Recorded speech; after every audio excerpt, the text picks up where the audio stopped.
काहीही खाल्लं की छातीत जळजळ होते, घशाशी आंबट पाणी येतं आणि पोट फुगल्यासारखं वाटतं? लक्षात ठेवा, ज्या ॲसिडिटीला तुम्ही साधी समस्या समजून रोज दुर्लक्ष करत आहात, तीच ॲसिडिटी पुढे जाऊन तुमच्या पोटात अल्सर म्हणजेच भयंकर जखमा आणि लिव्हर खराब होण्याचं सर्वात मोठं कारण बनू शकते. जर आजच हा त्रास मुळापासून थांबवला नाही, तर महागडी औषधं खाऊनही तुमचं पोट कधीच साफ होणार नाही. आजच्या व्हिडिओमध्ये आपण असे अत्यंत सोपे आणि शक्तिशाली घरगुती उपाय जाणून घेणार आहोत, जे अवघ्या 2 मिनिटात छातीतील जळजळ शांत करतील आणि जुन्यात जुनी ॲसिडिटी कायमची मुळापासून संपवतील.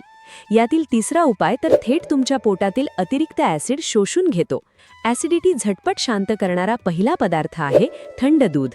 जेव्हा छातीत किंवा पोटात असह्य जळजळ होते, तेव्हा ही जळजळ शांत करण्यासाठी फ्रीजमधील किंवा थंड केलेले दूध हा सर्वात वेगवान उपाय आहे. दुधामध्ये भरपूर प्रमाणात कॅल्शियम असते, जे पोटात तयार झालेल्या अतिरिक्त हायड्रोक्लोरिक ॲसिडचा प्रभाव ताबडतोब नष्ट करते. पण थंड दूध पिताना एक मोठी चूक अजिबात करू नका. दुधात साखर किंवा गूळ अजिबात टाकू नका. साखरेमुळे पोटातील ॲसिड उलट वाढू शकते. त्यामुळे जळजळ सुरू झाल्यावर फक्त अर्धा ग्लास साधे थंड दूध घोट करून हळूच प्या. यामुळे अवघ्या 2 मिनिटात तुमच्या छातीतील आग शांत होईल आणि पोटाला तात्काळ आराम मिळेल. आपला दुसरा खात्रीशीर पदार्थ आहे जिरे आणि ओवा. आयुर्वेदात जिरे आणि ओव्याला पचनाचा राजा मानले गेले आहे. अनेकदा चुकीच्या आहारामुळे पोटात गॅस तयार होतो आणि तोच गॅस ॲसिडिटी वाढवतो. जिऱ्यामुळे लाळ ग्रंथी उत्तेजित होतात, ज्यामुळे पचनक्रिया सुधारते आणि ओव्यामधील थायमॉल हे घटक पोटातील गॅस झपाट्याने बाहेर काढते. हा उपाय करण्यासाठी 1 चमचा जिरे आणि अर्धा चमचा ओवा एका ग्लास पाण्यात टाकून 2 ते 3 मिनिटे चांगले उकळून घ्या. हे पाणी हलके कोमट झाल्यावर चहासारखे घोट प्या. जर तुम्हाला उकळायला वेळ नसेल, तर कच्चे जिरे आणि ओवा तोंडात टाकून चावून खा आणि वरून कोमट पाणी प्या. यामुळे पोट फुगणे आणि आंबट डेकर येणे त्वरित बंद होते. पोटातील ॲसिडिटी मुळापासून संपवणारा तिसरा आणि सर्वात महत्त्वाचा उपाय म्हणजे ओले खोबरे किंवा नारळ पाणी. नारळ पाणी हे निसर्गाने दिलेले सर्वोत्तम अँटी ॲसिड आहे. याचा स्वभाव प्रचंड थंड असतो आणि त्यात भरपूर प्रमाणात फायबर आणि पोटॅशियम असते, जे पोटातील हायड्रोजन आयन्सची पातळी नियंत्रित ठेवतात. जेव्हा पोटाचे अस्तर ॲसिडमुळे सोलले जाते, तेव्हा नारळ पाणी तिथे मळमासारखे काम करते. रोज सकाळी रिकाम्या पोटी एका नारळाचे पाणी पिण्याची सवय लावा. जर नारळ पाणी नसेल, तर ओल्या नारळाचा एक छोटा तुकडा व्यवस्थित चावून खा. यामुळे पोटातील उष्णता पूर्णपणे बाहेर पडेल आणि तुमची पचनसंस्था आतून मजबूत होईल. आता पाहूया चौथा उपाय, बडीशेप. हॉटेलमध्ये जेवण झाल्यावर बडीशेप का देतात याचा कधी विचार केला आहे?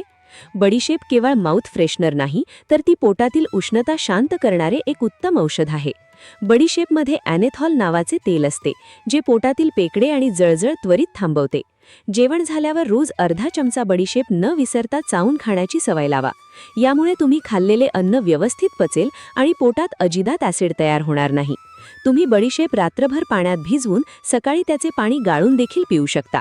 हा उपाय जुनाट पित्तावर रामबाण मानला जातो. पाचवा आणि अत्यंत सोपा पदार्थ म्हणजे केळी. केळी हे कॅल्शियम आणि पोटॅशियमचा नैसर्गिक स्रोत आहे. पिकलेले केळी खाल्ल्याने पोटाच्या आतल्या बाजूला एक नैसर्गिक थर तयार होतो, ज्यामुळे पोटातील तीव्र ॲसिड थेट पोटाच्या अस्तराला इजा पोहोचवू शकत नाही. जर तुम्हाला रात्रीच्या जेवणानंतर किंवा सकाळी उठल्यावर लगेच ॲसिडिटी होत असेल, तर एक पिकलेले केळे नक्की खा. केळे पचायला सोपे असते आणि ते पोटातील आम्लपित्त त्वरित न्यूट्रलाइज करते, म्हणजेच शांत करते. मित्रांनो, आता सर्वात महत्त्वाचा प्रश्न म्हणजे हे घरगुती उपाय नक्की किती दिवस करावेत? जर तुम्हाला तात्पुरती किंवा कधीतरीच ॲसिडिटी झाली असेल, तर थंड दूध किंवा जिऱ्याचे पाणी घेतल्यावर अवघ्या 2 मिनिटात आराम मिळेल आणि हा उपाय रोज करण्याची गरज नाही. पण जर तुम्हाला जुनाट आणि रोज पित्ताचा त्रास होत असेल, तर नारळ पाणी, बडीशेप किंवा मेथी दाण्यांचा उपाय सलग 15 ते 20 दिवस नियमितपणे करा. यामुळे तुमचे पोट आतून पूर्णपणे स्वच्छ होईल. आता पाहूया या उपायांचे काही साईड इफेक्ट्स, म्हणजेच कोणती काळजी घ्यावी. लक्षात ठेवा, जर तुम्हाला डायबिटीज म्हणजेच मधुमेह असेल, तर ॲसिडिटीसाठी पिकलेले केळे खाणे टाळा, कारण केळ्यामुळे रक्तातील साखर वेगाने वाढू शकते. तसेच ज्यांना किडनीचा गंभीर आजार आहे किंवा डॉक्टरांनी शरीरातील पोटॅशियम कमी ठेवण्यास सांगितले आहे, अशा लोकांनी नारळ पाणी पिण्यापूर्वी आपल्या डॉक्टरांचा सल्ला नक्की घ्यावा. जर थंड दूध पिल्याने तुमचे पोट फुगत असेल किंवा गॅस होत असेल, तर तुम्हाला लॅक्टोज इंटॉलरन्स असू शकतो. अशावेळी दुधाऐवजी जिरे आणि ओव्याचा उपाय निवडा. गर्भवती महिलांनी कोणतेही उपाय सलग करण्यापूर्वी तज्ज्ञांचा मार्गदर्शन नक्की घ्यावे. जर हे उपाय करूनही तुमची ॲसिडिटी आठवड्यापेक्षा जास्त काळ तशीच राहत असेल तर घरगुती उपायांवर अवलंबून न राहता ताबडतोब डॉक्टरांना दाखवून पोटाची तपासणी करून घ्या. या उपायांसोबतच ॲसिडिटी कायमची बंद करण्यासाठी काही गोष्टी पाळणे गरजेचे आहे. जेवताना मध्ये जास्त पाणी पिणे टाळा. जेवण झाल्यावर कमीत कमी अर्धा तास पाणी पिऊ नका. तसेच चहा आणि कॉफीचे प्रमाण कमी करा, कारण रिकाम्या पोटी चहा पिल्याने ॲसिडिटी 100 पटीने वाढते. रात्रीचे जेवण आणि झोप यामध्ये किमान 2 तासांचे अंतर ठेवा आणि जेवल्यानंतर लगेच झोपू नका.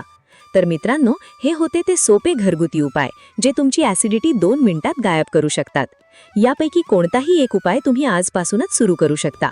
तुम्हाला हा व्हिडिओ कसा वाटला हे मला खाली कमेंट करून नक्की सांगा. व्हिडिओ आवडला असेल तर लाईक करा आणि तुमच्या मित्रपरिवारासोबत नक्की शेअर करा. अशाच आरोग्यदायी माहितीसाठी आपल्या किचन विथ दीपा चॅनलला आत्ताच सबस्क्राईब करा. पुन्हा भेटूया एका नवीन व्हिडिओमध्ये. तोपर्यंत काळजी घ्या, सुरक्षित रहा. धन्यवाद.